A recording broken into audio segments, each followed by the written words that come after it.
দুর্গাপূজা বাঙালির শ্রেষ্ঠ উৎসব, যা মহিষাসুরের উপর দেবী দুর্গার বিজয়কে কেন্দ্র করে উদযাপিত হয়। এটি কেবল একটি ধর্মীয় উৎসব নয়, এটি বাঙালির সংস্কৃতি, ঐতিহ্য ও আবেগের সঙ্গে গভীরভাবে জড়িত। এই উৎসবে আনন্দ, মিলন এবং সংস্কৃতির এক অসাধারণ মিশেল দেখা যায়, যা একে বাংলার প্রাণের উৎসব করে তুলেছে। দুর্গাপূজা কেন শ্রেষ্ঠ উৎসব? সাংস্কৃতিক ও ধর্মীয় তাৎপর্য। দুর্গাপূজা শুধু এক পূজা নয়, এটি একটি সার্বজনীন উৎসব, যা বাঙালির নিজস্ব সংস্কৃতি ও ঐতিহ্যের সঙ্গে জড়িয়ে আছে। কৃষ্টি ও ঐতিহ্যের মেলবন্ধন। দুর্গাপূজার মাধ্যমে বাঙালির লোকনৃত্য, সংস্কৃত, সাহিত্য এবং শিল্পকলার বিভিন্ন দিক ফুটে ওঠে, যা এই উৎসবকে আরও আকর্ষণীয় করে তোলে। সামাজিক মিলন। এই সময়ে বাঙালিরা, যারা বিশ্বের বিভিন্ন প্রান্তে ছড়িয়ে আছে, সকলে একত্রিত হন। পরিবার, বন্ধু এবং আত্মীয় স্বজনের সঙ্গে মিলিত হওয়ার এক অসাধারণ সুযোগ করে দেয়। আবেগ ও আনন্দ। দুর্গাপূজা বাঙালির কাছে শুধু একটি উৎসব নয়, এটি একটি আবেগ। এই সময়ে সকলে আনন্দে মেতে ওঠে এবং একে অপরের সঙ্গে আনন্দ ভাগ করে নেয়। দুর্গাপূজার ইতিহাস। মধ্যযুগ থেকে সূচনা। বাংলায় দুর্গাপূজা মধ্যযুগে শুরু হয়েছিল, যখন জমিদাররা তাদের বাড়িতে পূজা শুরু করতেন। সর্বজনীন উৎসব। কালের সঙ্গে দুর্গাপূজা ব্যক্তিগত উৎসব থেকে সার্বজনীন উৎসবে পরিণত হয়েছে। বারোয়ারি পূজা।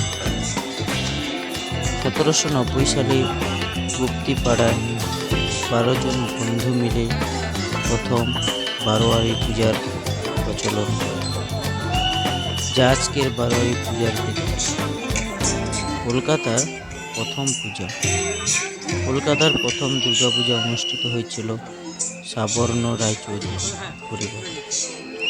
আনুমানিক 1610 সালে শোভাবাজার রাজবাড়ির পূজা।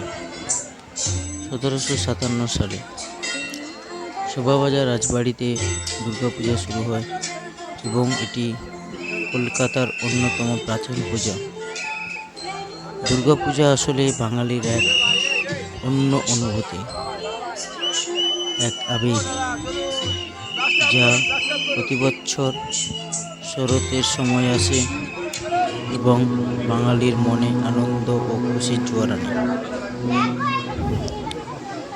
শারদীয় দুর্গাপূজার ইতিহাস প্রাচীনকাল থেকে শুরু হয়ে সময়ের সাথে সাথে পরিবর্তিত হয়েছে। এর মূলে রয়েছে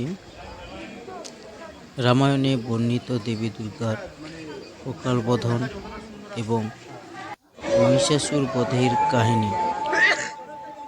পরবর্তীকালে পালযুগ ও সেনযুগ থেকে বাংলায় এই উৎসবের বিস্তার ঘটে এবং কলকাতার সাবর্ণ রায়চৌধুরী পরিবার 1610 সাল থেকে পূজা করে আসছে।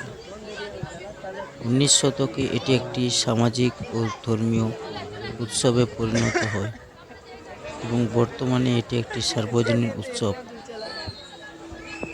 পৌরাণিক ইতিহাস। রাম ও অকালবোধন। কথিত আছে রাবণ বধের আগে রাম শরৎকালে দেবী দুর্গা পূজা করেছিলেন। ব্রহ্মা যখন জানান যে দেবীর বোধন আহ্বান শরৎকালে করা সম্ভব, তখন রাম আশ্বিন মাসের শুক্লা ষষ্ঠীতে কলারম্ভ করে দুর্গা আরাধনা করেন। মহিষাসুর বধ। মহিষাসুর নামের এক অসুর ব্রহ্মার কাছ থেকে বর পেয়ে দেবরাজ্যকে পরিণত করে।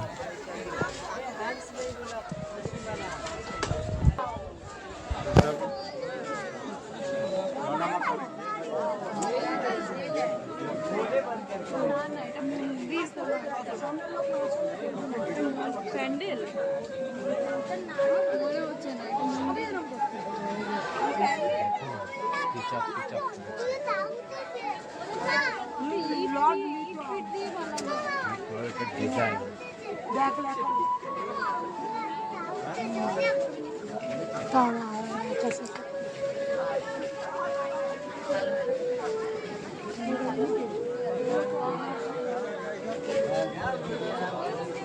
আবার এদিকে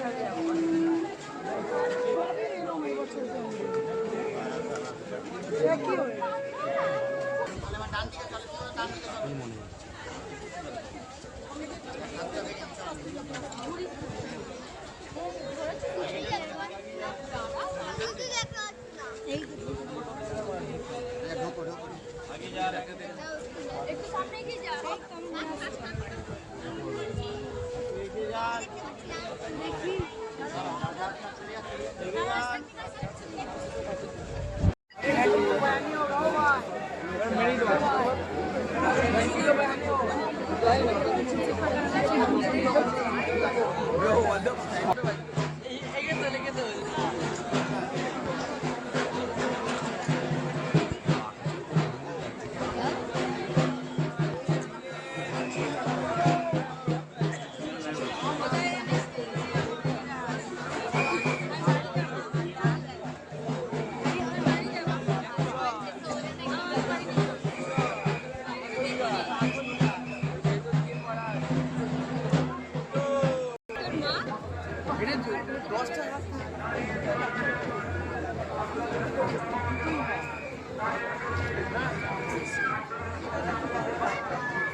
असली ऑटो असली है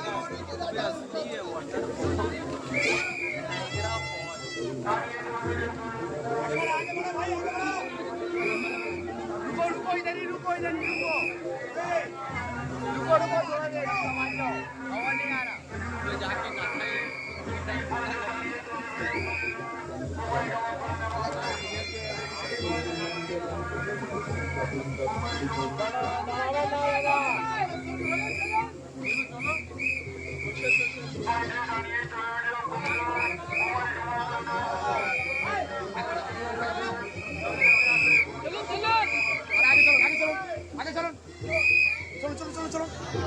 দাদা চলুন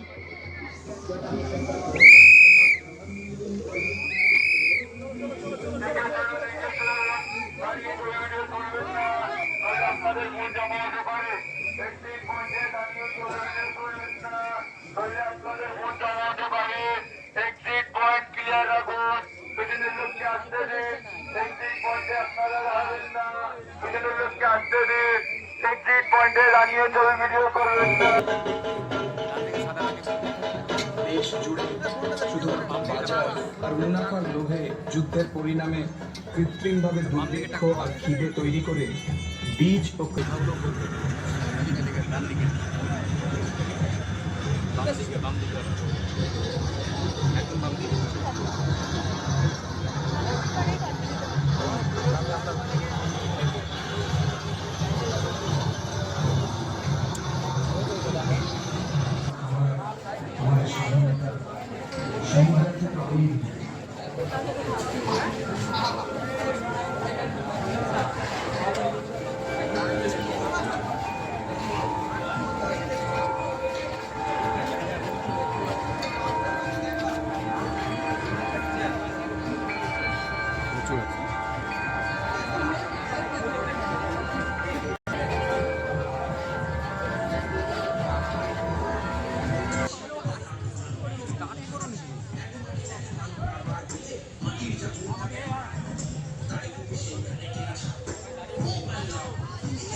সব দিকে তো নজর রাখতে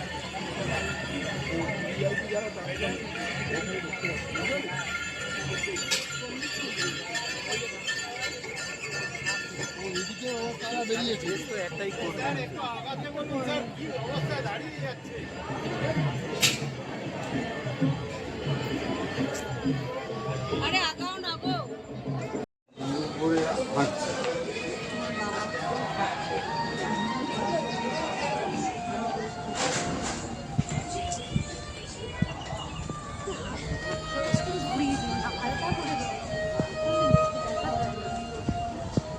বলি আমি ঘুরতে যাচ্ছি শুরু করেছ না শুরু করছো ব্ল্যাক এন্ড হোয়াইট